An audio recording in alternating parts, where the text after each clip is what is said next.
Walton is a global brand. Walton in every home.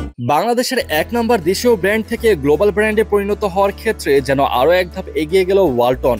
Liton দাসের কথা মতো গ্লোবাল ব্র্যান্ড ওয়ালটন এই স্লোগানের বাস্তবতা এবার ছড়িয়ে পড়ল শ্রীলঙ্কার মাটিতেও। বাংলাদেশের শীর্ষস্থানীয় প্রযুক্তিপূর্ণ নির্মাতা প্রতিষ্ঠান ওয়ালটন এবার তাদের কার্যক্রম শুরু করেছে শ্রীলঙ্কায়। দেশটির রাজধানীতে এক জাঁকজমকপূর্ণ অনুষ্ঠানের মাধ্যমে আনুষ্ঠানিকভাবে যাত্রা শুরু করে ওয়ালটনের শ্রীলঙ্কার অধ্যায়। এই আয়োজনে বিশেষ আকর্ষণ ছিল লঙ্কান ক্রিকেট তারকা থিসারা পেরেরা, যিনি এখন শ্রীলঙ্কায় ওয়ালটনের শুভেচ্ছা দূত হিসেবে দায়িত্ব পালন করবেন। পেরেরা ইতিমধ্যে বাংলাদেশের অতিথি হয়ে ওয়ালটনের কারখানা ঘুরে দেখেছেন এবং প্রতিষ্ঠানটির কার্যক্রমে অভিভূত হয়েছেন। সেই অভিজ্ঞতা থেকেই তার কণ্ঠে উঠে এসেছে ওয়ালটনের প্রতি অকুণ্ঠ প্রশংসা। শ্রীলঙ্কার মানুষের সামনে তিনি তুলে ধরেছেন বাংলাদেশের এই ব্র্যান্ডের প্রযুক্তি, গুণগত মান ও বিশ্বাসযোগ্যতা। বাংলাদেশ ইলেকট্রনিক্স ও হাইটেক শিল্প খাতে যে বৈপ্লবিক পরিবর্তন এনেছে ওয়ালটন, তা আজ শুধু দেশের মধ্যেই সীমাবদ্ধ নেই। দেশের সীমানা ছাড়িয়ে ওয়ালটন এখন বিদেশেও ছড়াচ্ছে বাংলাদেশের পরিচয়, মর্যাদা ও গর্ব।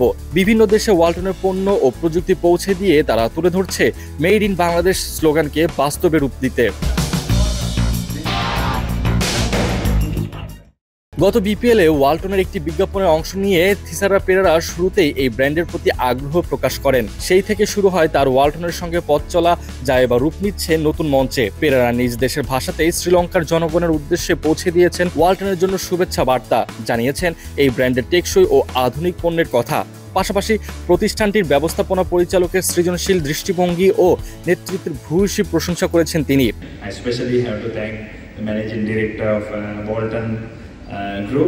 ওয়ালটনের এই আন্তর্জাতিক অগ্রযাত্রার প্রমাণ করছে বাংলাদেশের পণ্য ও প্রযুক্তিও বিশ্বমঞ্চে দৃঢ়ভাবে জায়গা করে নিতে পারে।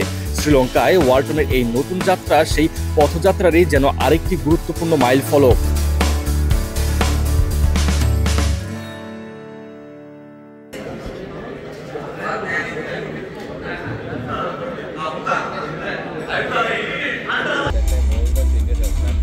Very active, you know, because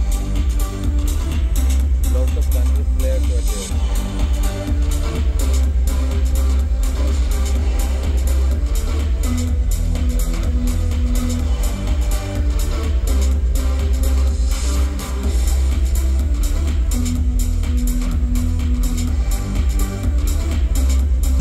Ladies and gentlemen, as he addresses the gathering.